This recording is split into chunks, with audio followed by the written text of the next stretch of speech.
Hello বন্ধুরা, আশা করি সকলে ভালো আছেন, সুস্থ আছেন। আমিও খুব ভালো আছি। আজকে শ্রাবণীস কুকবুক থেকে নিয়ে হাজির হয়েছি আপনাদের জন্য নিরামিষ আলুর দমের রেসিপি। রেসিপিটা দেখে ভালো লাগলে অবশ্যই লাইক শেয়ার করবেন আর কমেন্ট করে জানাতে ভুলবেন না। আর আমার সাথে থাকবেন, চ্যানেলটিকে সাবস্ক্রাইব করে পাশে থাকা বেল আইকনটি ক্লিক করে নেবেন নতুন নতুন রান্নার আপডেট সবার আগে পাওয়ার জন্য। এখন বানিয়ে দেখাচ্ছি নিরামিষ আলুর দমের রেসিপি। আজকে বানিয়ে দেখাবো নিরামিষ আলুর দম। তার জন্য কড়াইতে দিয়ে দিচ্ছি তেল। তেলটা গরম হতে দিচ্ছি। মিশিয়ে দিচ্ছি হলুদ গুঁড়ো,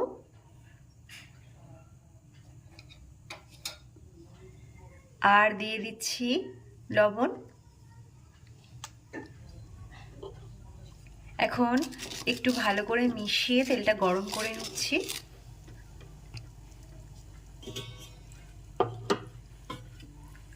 এখানে কয়েকটা আলু সিদ্ধ করে নিয়েছি, গোটায় রেখেছি আলুগুলো, সিদ্ধ করে খোসা ছাড়িয়ে নিয়েছি। এগুলোই ভেজে নিতে হবে।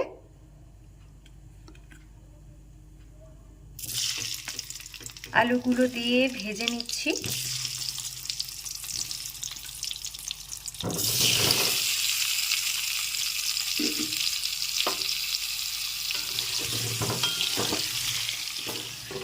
এখন আলুগুলো ভেজে নিয়েছি, এবার তুলে নিচ্ছি।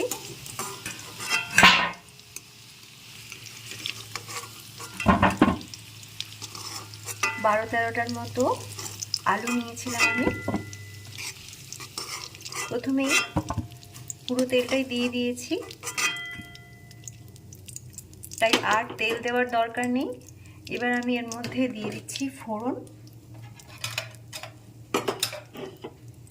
ফোড়নে তেজপাতা, দারচিনি, শুকনো লঙ্কা, এলাচ আর নিয়েছি জিরে।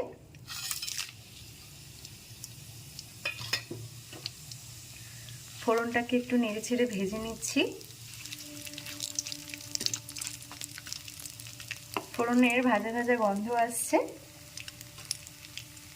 এর মধ্যে আছে কাঁচা লঙ্কা আর আদার পেস্ট 1 টেবিল চামচ আর 2টো কাঁচা লঙ্কা। একটু সামান্য নেড়েচেড়ে কষিয়ে নিতে হবে। আদা আর কাঁচা লঙ্কাটা একটু ভালো করে নেড়েচেড়ে কষিয়ে নিয়েছি। এখন দিয়ে দিচ্ছি টমেটোর টুকরো। একটা টমেটো টুকরো করে নিয়েছি। এখানে ধনে গুঁড়ো, হলুদ গুঁড়ো, কাশ্মীরি লঙ্কার গুঁড়ো আর ঝাল লঙ্কার গুঁড়ো আছে 1 টিস্পুন করে দিয়ে দিচ্ছি। এবার মশলাটা একটু নেড়েচেড়ে কষিয়ে তারপর জল দিয়ে নিতে হবে। গুঁড়ো মশলাগুলো দিয়ে 2 মিনিট কষিয়ে নিয়েছি। মশলার থেকে তেল ছেড়ে এসেছে। এবার এখানে 10-12টা কাজু আর 4 মগজ আছে 1 টেবিল চামচ, একসাথে পেস্ট করে রেখেছি, দিয়ে দিচ্ছি। মিক্সির মধ্যে পেস্ট করে নিয়েছিলাম, সেখানে একটু অল্প জল মিশিয়ে রেখেছি, জলটা দিয়ে দিচ্ছি। এবার খুব ভালো করে নেড়েচেড়ে একটু মিশিয়ে নিচ্ছি।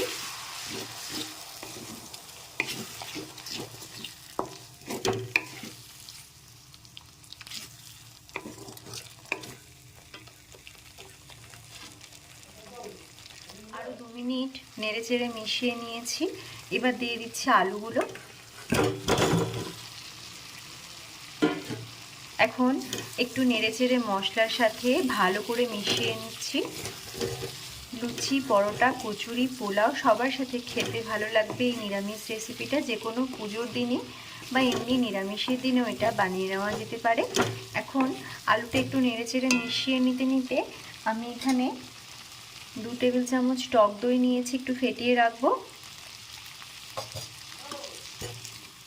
এখন একটু নেড়েচেড়ে মিশিয়ে নিয়েছি। এবার টক দইটা ফেটিয়ে রেখেছি, টক দইটাও দিয়ে দিতে হবে।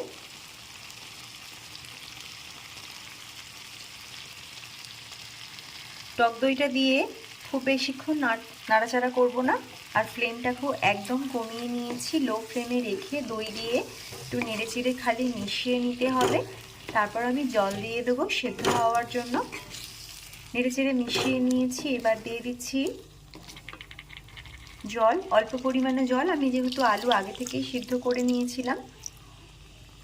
তাই খুব বেশি জলের প্রয়োজন হবে না, একটু মাখা মাখা হবে। এখন নেড়েচেড়ে মিশিয়ে নিয়েছি। এবার এর মধ্যে দিয়ে দিতে হবে নুন আর চিনি।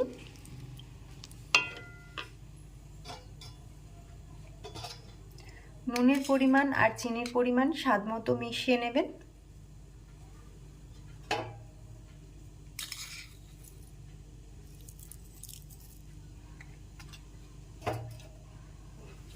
এখন সিদ্ধ হতে দিচ্ছি।